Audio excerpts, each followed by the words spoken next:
Shalom, selamat pagi Bapak Ibu Saudara-saudari yang terkasih dalam Tuhan kita Yesus Kristus. Berjumpa lagi kita dalam renungan harian Gereja Kalimantan Evangelis hari ini, Selasa 21 September 2021. Sebagai dasar renungan harian hari ini, yaitu terdapat dalam Yakobus pasal 5 ayat 1 sampai ayatnya yang ke-6. Sebelum kita membaca Alkitab dan merenungkannya, mari kita berdoa terlebih dahulu. Terpujilah namamu Tuhan, yang memberikan kami segala yang baik, dan kami ingin terus bersyukur dengan pemberiannya Tuhan. Kami ingin terus menghargai dan bisa mengelola dengan baik pemberian yang dari Tuhan. Sebentar lagi kami akan membaca Alkitab dan merenungkan sebagian dari firman-Mu. Pakai hamba yang terbatas ini, dan biarkan firman Tuhan boleh berlaku dalam kehidupan kami dari sekarang sampai selama-lamanya. Berkata-katalah ya Tuhan, kami bersiap mendengarkannya dalam kerendahan hati kami. Amin. Bapak Ibu Saudara-saudari, Yakobus pasal 5 ayat 1 sampai ayatnya yang ke-6. Saya harap Bapak Ibu membaca secara utuh satu perikop ini, karena saya hanya akan membaca satu ayat di ayatnya yang ke-1 dengan perikop peringatan kepada orang kaya. Ayat 1 Yakobus pasal 5. Jadi sekarang hai kamu orang-orang kaya, menangislah dan merataplah atas sengsara yang akan menimpa kamu. Amin.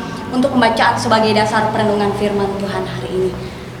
Bapak Ibu Saudara-saudari yang terkasih, pernahkah Bapak Ibu Saudara-saudari mendengar lagu yang dinyanyikan oleh Iwan Fals yang berjudul Bento?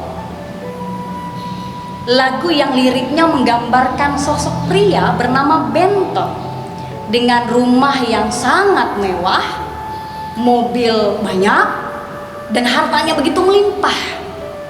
Seorang bos eksekutif dan tokoh papan atas, Iwan Fals mendendangkan lagu itu sebagai kritik sosial karena tokoh yang luar biasa kaya itu adalah bos yang jahat, tukang korupsi, dan meraih harta kekayaan dengan menyingkirkan rakyat miskin.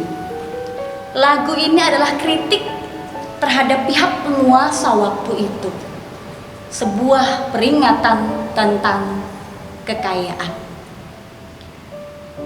Bapak Ibu Saudara-saudari, siapakah orang kaya yang ditegur oleh Yakobus sedemikian keras? Samakah dengan mereka yang melupakan Tuhan dalam perencanaan usaha, seperti yang terdapat pada pasal sebelumnya di pembacaan kita hari ini, yaitu di pasalnya yang keempat ayat 13 sampai ayatnya yang ke-17. Samakah itu? Rupanya berbeda. Orang kaya dalam nas yang kita baca hari ini, dan Alkitab sebenarnya tidak mengajarkan semua orang kaya adalah berdosa, tidak.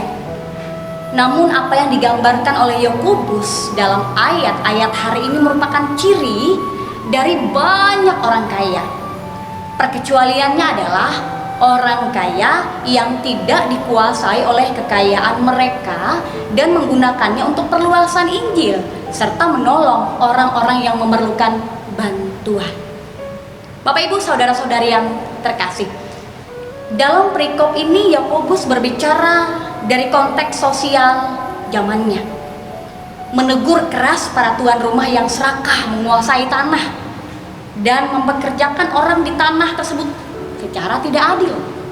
Dalam surat Yakobus, kerja mengandung arti rohani, yakni cara tertentu orang memperlakukan harta.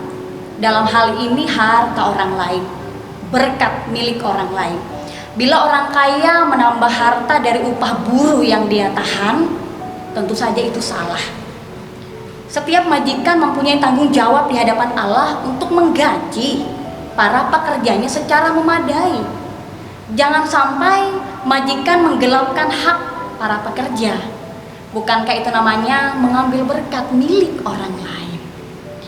Secara global, Bapak Ibu Saudara-saudari, dalam perikop ini juga ingin katakan bahwa ingat, Tuhan tidak akan membiarkan terjadinya ketidakadilan, penindasan terhadap orang lain, apalagi orang miskin, apalagi orang yang terabaikan, dan ketidakbenaran. Tuhan tidak menutup mata untuk itu semua. Tuhan Maha melihat apa yang kita lakukan di muka bumi ini. Yakobus juga memperingatkan orang untuk tidak menimbun kekayaannya pada ayatnya yang kedua dan ayat yang ketiga. Yang dimaksudkan oleh Yakobus di ayatnya yang kedua dan di ayatnya yang ketiga ini pun maksudnya bukanlah tabungan untuk hari depan, karena menabung merupakan tindakan yang bijaksana untuk hari depan. Yesus mengajar orang untuk mendapatkan harta di surga dengan membantu orang miskin, membantu mereka yang memerlukan. Contoh, bukankah baru-baru saja kita melihat teman-teman kita, saudara kita, jemaat kita yang ada di Kalimantan Tengah, mereka korban-korban terdampak banjir dengan tinggi air yang masuk ke dalam rumah dan terpaksa harus mengungsi.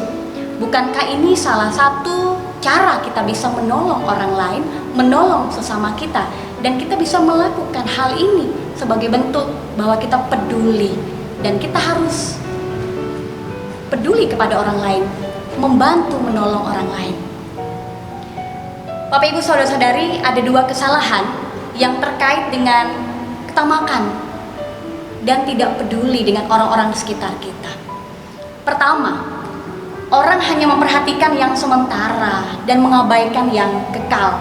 Mereka lupa bahwa emas dan perak tidak dapat menyelamatkan mereka dari hukuman Allah. Padahal zaman sekarang adalah zaman menuju akhir.